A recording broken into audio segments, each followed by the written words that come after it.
Hey guys, welcome back to another video, or welcome if this is the first time you're seeing one of my videos. If you know my channel at all, you know that one of my favorite types of videos to make is just videos about all the things I didn't know when I first got started as a creator. Questions I had that nobody really had an answer to, that nobody was really making videos about before. Just generally things that I've learned along my entire journey that I now love to pass on to other creators. So in this video, I want to do that specifically about all the pros and cons I've learned over the last 5 years of doing this as a full-time job. Just the pros and cons of being self-employed and working full-time in social media versus being a salaried employee in a 9-to-5 job. Maybe there's somebody watching this video who is currently weighing the pros and cons of turning this into a full-time job, or maybe you're just curious about the things I've learned along my journey and want to hear what I have to say. In any case, I hope you enjoy and let's get into it. So the first pro and con sort of go hand in hand and are polar opposites of one another. The first con of doing this full-time and being self-employed is that you don't have a set salary that you're paid by an employer. So unlike a regular 9-to-5 job where you're paid X amount every week, every 2 weeks, monthly, yearly, whatever, as a creator, as a self-employed person, you don't have that security cushion of knowing exactly how much is coming to you every week, every month, or every year. It's going to change weekly, monthly, and yearly, and it's completely up to you to earn. You have to build and grow your income streams and provide yourself that salary to be able to support yourself and do this full time. And honestly, while I don't resent this being my job at all, it definitely does come with a little bit of anxiety that you don't know until the very end of the month exactly how much you made for that month. It's not like you wake up on August 1st and you know exactly how much you're going to make this month. You don't know until August 31st how much you're going to make. So that is the first con of being self-employed in social media. And now on the polar opposite side, the pro of that is that there is no ceiling to your salary or how much money you can make as a full-time content creator. At your 9-to-5 job, everybody's salary is different depending on their position, seniority, and some other factors. But regardless of factors, once you have your salary, that is the set amount you're making for that year, and it's not going to change throughout the year unless you get a raise or some other circumstances. Whereas as a YouTuber, content creator, influencer, there is no cap. Depending on how much revenue your videos or your content produce over the year, depending on how many brand deals or sponsorships you land and how much they pay,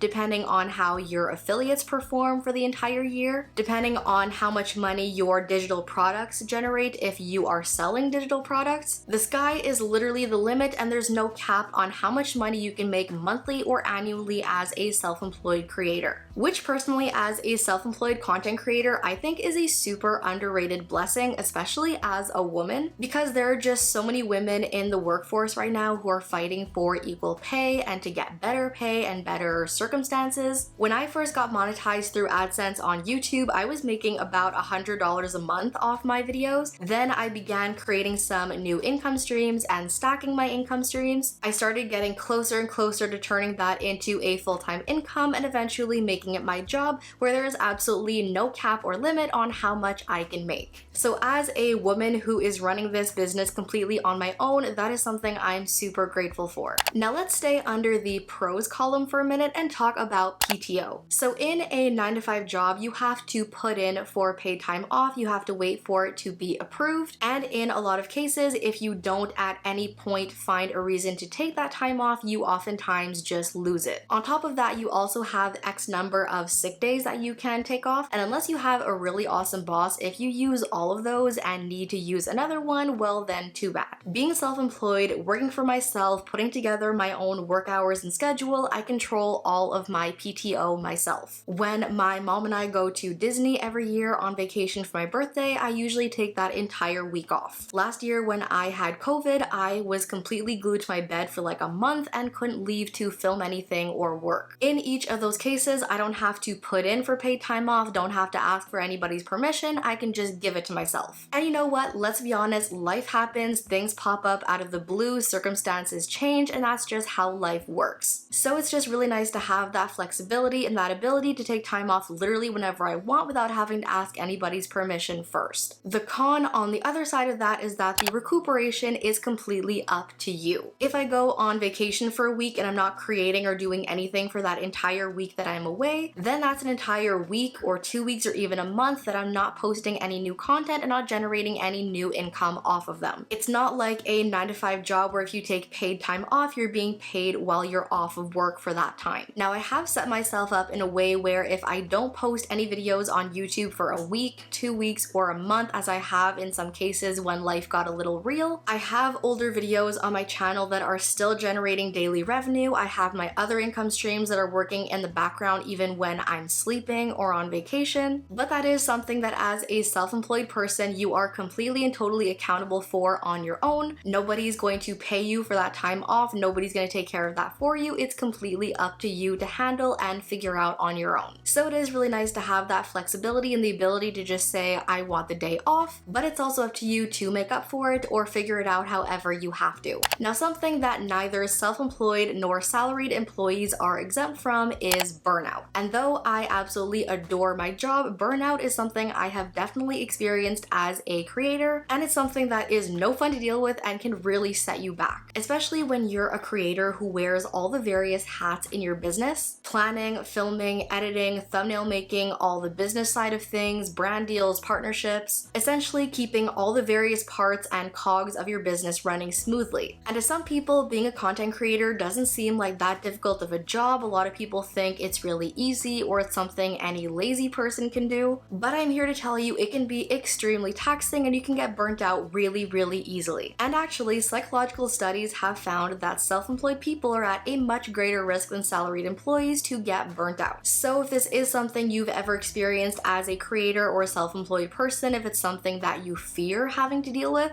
trust me, it's not all that rare and you're not alone. It's just one more thing you have to stay on top of. Sometimes you have to be selfish and take care of yourself while also ensuring you're taking care of your business as well. And a final pro that I want to leave this video on, just to end on a more positive note, is that being a content creator, turning this into a job, doing this full time to earn my living, has taught me more than I could ever have imagined when I first got started. And not just on a personal level where it comes to the pride I have of everything I've built up on my own, but as a college dropout, I've learned entrepreneurial skills, business communication skills, social media marketing skills, photo and video editing skills, and so many other tools and skills and trades I've learned over these last 5 years that I truly don't think any college classroom ever could have taught me. I'll be the first to admit that social media can get a really bad rep sometimes, and a lot of people are very hesitant to allow children and teenagers and young adults to be exposed to it. But I have seen so many creators on TikTok who first began on YouTube as a kid who are now like 16, 17, 18 years old, who have built 6-figure businesses on social media before they even become a full-grown legal adult. I made a video a couple of weeks ago on my channel about how I saved all this money by the age of 25,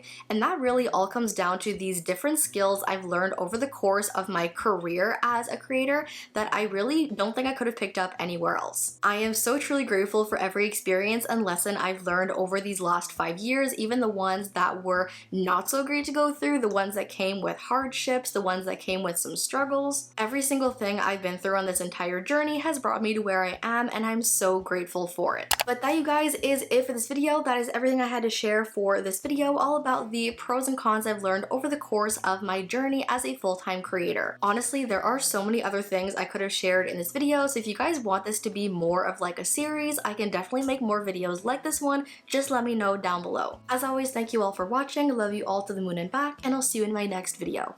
Bye!